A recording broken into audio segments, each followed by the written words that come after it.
آج کل تو جناب طلاق کا ریشیو اتنا بڑھ گیا ہے، ادھر شادی تھوڑے مہینوں بعد کہتے طلاق ہو گئی۔ ارے بھائی کچھ تو ٹائم دیتے رشتے کو۔ جو بزرگ ہیں میری بات سمجھ جائیں گے، جن کی شادی کو 25-30 سال ہو گئے ان کو میری بات جلدی سمجھ آئے گی، یہ نوجوانوں کو نہیں آتی سمجھنا۔ میرے پاس تو آتے ہی رہتے لوگ، کہتے ہیں عبدالحبیب بھائی بہت پریشان۔ کیا ہوا بھائی؟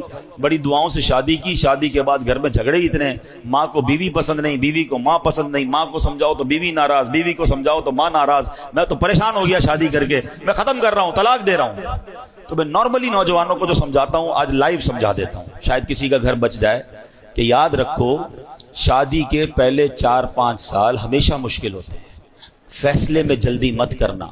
جن کی شادی کو 25-30 سال ہو گئے نا ان سے پوچھو، ان کی شادی کے بھی پہلے 5 سال ایسے ہی گزرے تھے۔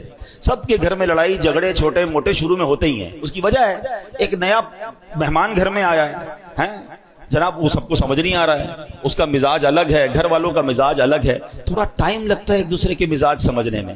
اللہ پاک بعد میں اولاد دے دیتا ہے، فیملی اولاد میں بیزی ہو جاتی ہے، گھر والوں کو بھی لگ پتہ جاتا ہے واپس جانا نہیں ہے، اس لیے آ گئی ہے تو یہی بہو بنے گی، تو ماں بھی سمجھ جاتی ہے، بیوی بھی سمجھ جاتی ہے، اور پھر گاڑی چل پڑتی ہے۔ شادی کا اصل سکون جو ہے نا وہ 5-7 سال بعد ہی ملتا ہے۔ ٹھیک ہے میرے نوجوانوں، جلدی نہ کیا کرو، یہ فیصلہ کر، یہ عورتیں بھی بہت کر، لڑکیاں بھی بہت کر رہی ہیں۔ ادھر شادی ہوئی 6 مہینے بعد اپنے ابو کو کہنا شروع کر دیا میں نے نہیں رہنا اس گھر میں، میری ساس ایسی ہے، میری نند ایسی ہے، میرا شوہر ایسا ہے، مجھے طلاق چاہیے، اور ابا بھی کہتا لے لو طلاق۔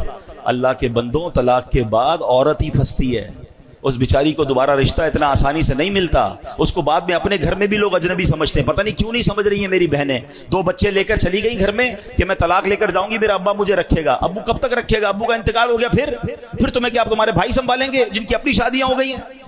اتنی جلدی کر رہے ہیں لوگ طلاق میں، اتنا جلدی فیصلہ۔ قرآن کہتا ہے کہ جلدی مت کرو، فیصلے میں فاسٹ نہ ہو جاؤ، ٹائم لگتا ہے۔ یہ رشتہ 2-4 سال کا نہیں ہے، یہ زندگی بھر کا رشتہ ہے۔ اللہ کرے یہ جنتوں تک کا رشتہ بن جائے۔ ہر وقت فیصلہ کرنا ہے کہ ابھی ختم کرو، ابھی فیصلہ کرو، ابھی طلاق دو۔ یہ مرد، اللہ کا بہت بڑا احسان ہے کہ یہ طلاق کا حق مرد کے ہاتھ میں ہے۔ اگر یہ عورت کے ہاتھ میں ہوتا نا تو ہر دوسرے بندے کی طلاق ہو چکی ہوتی۔ ان کا تو کام ہی یہی ہے فیصلہ کرنا۔ تو میری بہنوں سے بھی گزارش اور میری بھائیوں سے بھی گزارش کہ جن کی شادی، اور میری ماں باپ سے بھی گزارش، یہ ماں باپ بھی شے دیتے ہیں، فکر نہیں کرو طلاق لے کر آ جاؤ میں رکھ لوں گا، کبھی بھی اپنی بیٹی کو راستہ نہ دکھایا کریں، بلکہ اس کو کہیں کہ تم اپنے گھر میں وقت گزارو، ٹائم دیں۔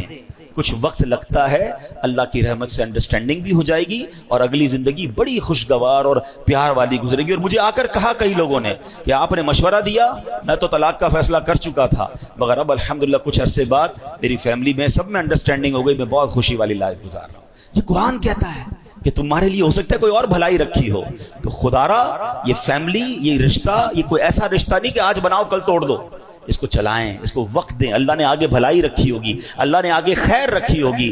اللہ کرے کہ ہم اپنے گھر میں محبت اور پیار سے رہیں، قرآن کی تعلیمات پر عمل کریں، تو انشاءاللہ اس کی برکتیں ملیں گی۔ اللہ پاک عمل کرنے کی توفیق عطا فرمائے۔